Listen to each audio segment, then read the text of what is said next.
What is up, YouTube? So today we coming with another video. My bad for missing out last week, posting every day. Shit, we gonna get back into it. Everybody need a break. That's one reason why I'm writing a book now, just to go over like a lot of things that help a lot of people psychologically and mentally and keep them motivated. So I'm Jimmy Dedications, an independent mind with courage and discipline. Let's spread the value of my channel through like, sharing, and subscribing.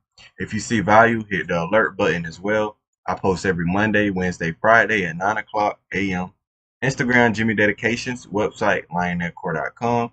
Subscribe and go ahead and hit that alert button. So this is what we're gonna do for this week. We got an ultimate beginner stock market guide. A lot of people want to start investing. So I say this week is the best week to learn something. I actually be learning something myself because I'm like, bro, I gotta step up my game. I gotta start making PowerPoints. I'm gonna do that for my people. I'm finna step up the game. I'm gonna make PowerPoints for y'all. You feel me? So this is what we're gonna do for this week. Monday we gonna post. You know what I'm saying? You can read, Brian. Gonna read that out. Let's get into the video. A stock. First, I'm gonna give you the computer definition, like the Google definition. Then I'm gonna explain in my own words, so that way you understand like somebody else might say, but you also understand like an easier version. You feel me? A stock is a security that represents the ownership of a fraction of a corporation. This entitles the owner of the stock to a proportion of the corporation's assets and profits equal to how much stock they own. Units of stocks are called shares. Okay, boom. Now, this is my version. Stocks are companies listed on the stock market exchange that allows you to invest in them. Like, that's a simple version everybody knows. So, say, I'm trying to look for something. Clorox, right here. Clorox is a company, correct, right here, and it's also listed on the stock market exchange. So that allows you to invest in them. And I actually did invest into Clorox at this green line right here. Let me clean up this chart because I don't want y'all to be like, "Hey man, your chart looking crazy." Boom! I'm finna show y'all when I invested in Clorox. Go to this. Boom. Probably seen some divergence. Yeah. I seen bullish divergence. If you don't know what that means, you need to Google bullish divergence because this is not the video to go over that. But this is Clorox. You can check them out right here. Check them out. Clorox company. Check out everything. See what Clorox engages in. But yeah, so Clorox is a company. I just pulled that out I just pulled that right. Like my phone, Apple, my laptop is HP. A lot of over 70% of things we use are on the stock market. You feel me? The example: Apple, Microsoft, Facebook, energy companies, Kroger's, Walmart. Over 70% of the things we used are on the stock market. Shares represent how much ownership you have in the stock. Like how many slices of pizza do you have? So for me in a Clorox, goddamn, in a Clorox stock, say I have 10 shares of Clorox. And imagine this, bruh, I don't even know how many shares, goddamn. I don't even know the correct terminology to it. That's why I be learning a lot as I go through this. But like the outstanding shares and some shit, I don't know. But say, let's just say Clorox have a hundred million shares, right? And I only own 10 shares. You feel me? So I only have like a small percentage of that ownership out of that company, but I'm still investing in them.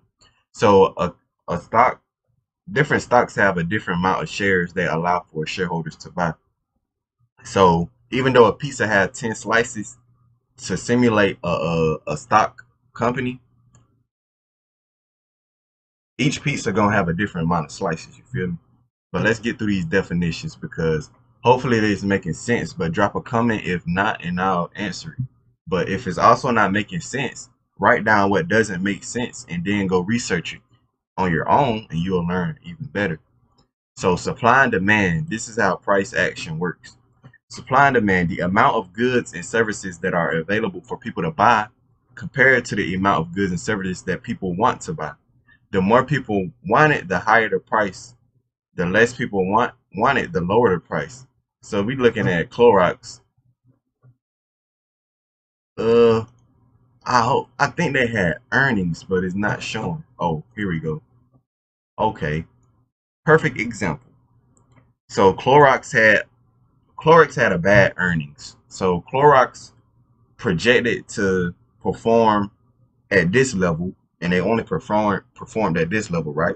So already, if you see your athlete performing less, you gonna already, believe in them less. So this what happened. Clorox couldn't Clorox couldn't beat their earnings, so they failed to make what they wanted to make, and then people started selling. You feel me? So they went from 179 all the way to 163 because nobody didn't want to invest in them no more. They just wanted to sell their shares because Clorox couldn't outperform what they expected to make. You feel me? I feel like this is a good example. I feel like it is. What been So people didn't want this stock, so it continued to go down. You feel me? But when COVID started, I don't even think this when COVID started. We're just gonna say when did it? I don't know, but we're just gonna say in 2019, everybody believed in Clorox to goddamn kill COVID. So you know what I'm saying?